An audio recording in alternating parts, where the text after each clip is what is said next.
প্রশ্ন ১। কোন রোজা রাখলে ২ বছরের গুনাহ মাফ হয়? এ আশুরার রোজা, বি আরাফার রোজা, সি শাওয়ালের রোজা।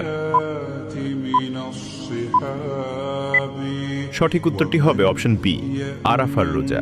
প্রশ্ন ২। লাইলাতুল কদরের ইবাদত করা কত মাসের ইবাদত করা সমান? এ ১০০ মাস, বি ১০০০ মাস, সি ১০,০০০ মাস। সঠিক উত্তরটি হবে অপশন বি ১০০০ মাস। আল্লাহ তাআলা বলেন, লাইলাতুল কদর ১০০০ মাসের চেয়েও উত্তম। সূরা আল কদর আয়াত নম্বর ৩। প্রশ্ন ৩। ইসলামের ৫টি স্তম্ভের মধ্যে রোজা কততম স্তম্ভ? এ দ্বিতীয়, বি তৃতীয়, সি চতুর্থ। সঠিক উত্তরটি হবে অপশন বি তৃতীয়। প্রশ্ন ৪।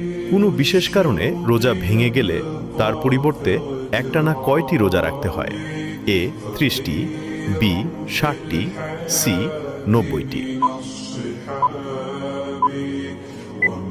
উত্তরটি জানার আগে ভিডিওটি শেয়ার করুন।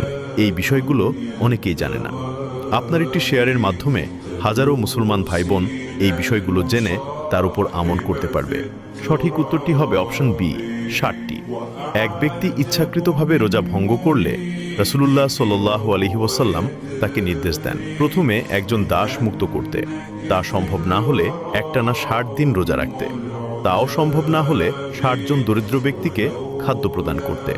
সুবহানাল্লাহ। আপনি কয়টি প্রশ্নের উত্তর দিতে পেরেছেন তা অবশ্যই কমেন্টে জানাবেন।